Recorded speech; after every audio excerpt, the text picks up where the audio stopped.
여러분 안녕하십니까? 인사이드 서초입니다. 코로나19 예방을 위해 서초구가 방역 활동을 벌이고 있습니다.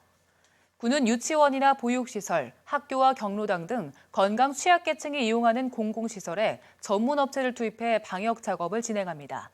주민이 요청할 땐 모기보안관이나 새마을지도협의회 등으로 구성된 서초 방역단이 나섭니다.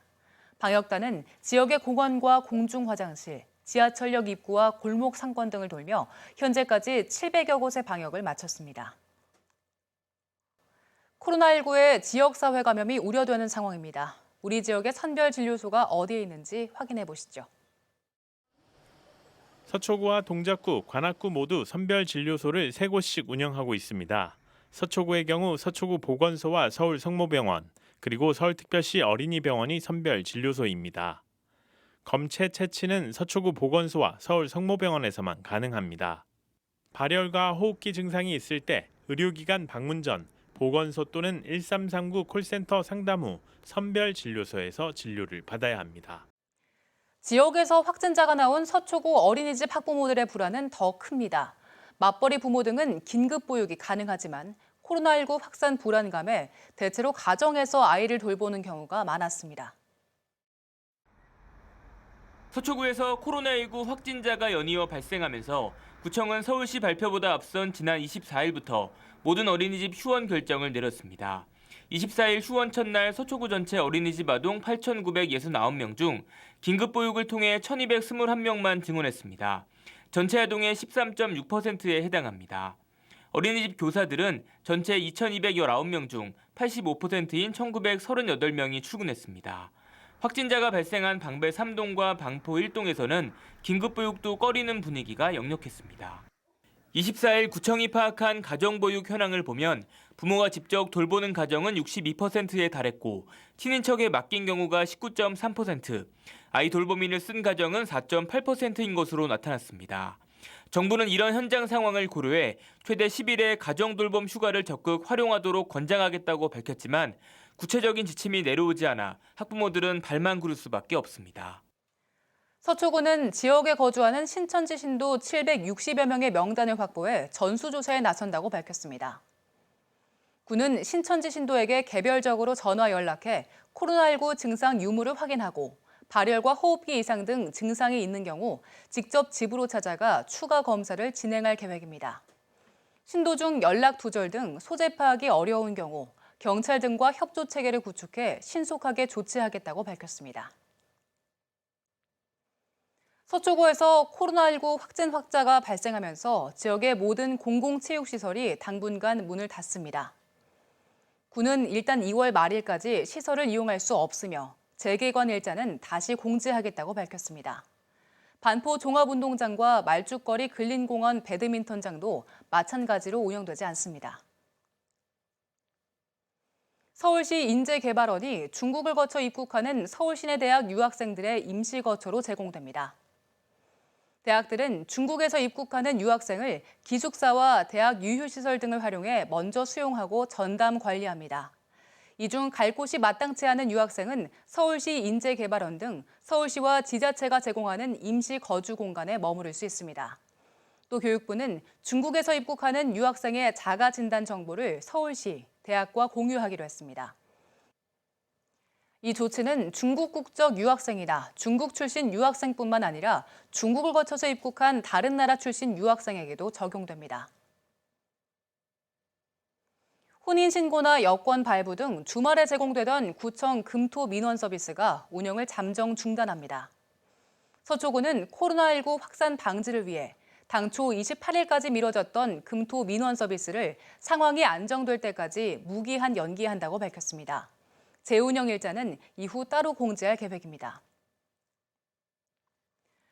코로나19가 지역사회까지 확산하면서 온 국민이 불안에 떨고 있습니다. 설상가상으로 날씨가 풀리면서 미세먼지까지 극성을 부리고 있는데요. 서초구가 동네 곳곳에 미세먼지 측정기를 설치해 주민들이 실시간으로 상태를 확인할 수 있도록 했습니다. 맞벌이의 엄마 아빠를 대신해 4살 손주를 돌보는 배경자 할머니. 아이와 함께 집 앞 놀이터에 나갔다가 미세먼지가 심해 발길을 돌리는 경우가 일쑤입니다. 집에서 너무나 답답해서 나가고 싶어도 미세먼지 상태가 몰라서 바깥에 나가기도 그렇고 못 나가니까 답답하기도 하고. 서초구 미세먼지를 측정하는 곳이 양재역과 반포 이동 두 곳에 불과하다 보니 내 집 앞 미세먼지 정보를 자세히 알기에는 사실상 힘들었습니다. 날씨가 따뜻해지면서 미세먼지가 다시 하늘을 뒤덮고 있는 가운데 서초구가 측정 시스템을 구축해 미세먼지 대비에 나섰습니다. 내가 이제 가야 될 지점에 현재 미세먼지 농도가 어느 정도가 있는지를 판단해서 만약에 그 지역이 미세먼지가 농도가 높다라고 하면 안 갈 수도 있는 거고, 또 이쪽 지역은 청정 지역이다라는 데면은 그쪽에 갈 수도 있고, 뭐 이런 하여튼 사전에 사물 인터넷을 통해서 정보를 제공하기 위해서 이 사업을 추진하게 된 거죠. 스마트폰에서 서초 스마트시티라는 앱을 다운받으면 우리 동네 미세먼지 정보를 비롯해 온도와 습도, 소음까지 실시간으로 확인이 가능한데 오는 3월부터 이용할 수 있습니다. 뿐만 아니라 서초구에 있는 CCTV와 비상벨, 자동심장 충격기 위치 등 정보도 담겨 있습니다. 서초구는 화재 감지와 공사장 주변 소음 수치를 실시간으로 확인해 민원을 사전에 해결한다는 입장입니다. 나아가 버스 정류장 정보 단말기와 복지관, 학교 홈페이지 등에도 미세먼지 정보를 공유할 계획입니다. HCN 뉴스 신민식입니다. 영화 기생충으로 아카데미 사관왕을 달성한 봉준호 감독이 한 시상식에서 제가 좋은 시나리오를 쓸 수 있게 해준 커피숍 사장님께 이상을 바친다는 수상소감을 했는데요. 그곳이 어딜까란 궁금증을 자아냈던 카페가 바로 우리 동네에 있었습니다. 아파트 빌딩 숲 사이로 등나무 담쟁이 덩굴과 어우러진 유럽풍 카페가 눈에 들어옵니다. 세월이 느껴지는 가구와 로스팅 기구. 고즈넉하면서도 운치 있는 분위기는 마치 영화 속에서 마주한 듯한 느낌입니다. 주인의 손길이 닿은 드립커피가 한 방울씩 떨어지자 독특하면서도 기분 좋은 향이 카페 안으로 퍼집니다. 공간이 너무 좋아요. 공간. 여름이 되면 저 창이 다 담쟁이로 이렇게 뒤덮이고 완전히 초록초록한, 그리고 뭔가 집을 이렇게 만든 것도 좋고. 맑은 빛이 비치는 창가 테이블 자리에선 사진으로나마 봉준호 감독의 흔적을 찾을 수 있습니다. 남미 쪽 그런 커피들만 드시길래 제가 이제 에티오피아 커피 추천해 드려 봤더니 그것도 굉장히 맛있다고 하셔서. 2017년부터 거의 매일 드나들다시피 한 봉 감독. 카페 주인은 머리를 쥐어뜯고 노트북 자판을 거칠게 두드리며 작업에 몰두하는 모습을 회상합니다. 봉 감독님 전설이 되어라 이러고 있었어요. 4개 상을 다 받으셨잖아요. 그래서 너무너무 여러 가지 의미가 있는 것 같아요. 그냥 설혜수도 그렇지만 또 영화 좋아하시는 분들도 그렇고 그런 국민의 한 사람으로서도 굉장히 뿌듯하고 좋았습니다. 봉준호 감독이 마시는 커피를 찾는 손님들이 늘자 최근엔 봉 감독의 이름을 딴 커피를 내놨습니다. 기생충, 이 문제적 걸작 탄생의 비하가 있는 일명 봉준호 카페가 우리 동네 숨은 명소로 입소문을 타고 있습니다. HCN 뉴스 신민식입니다.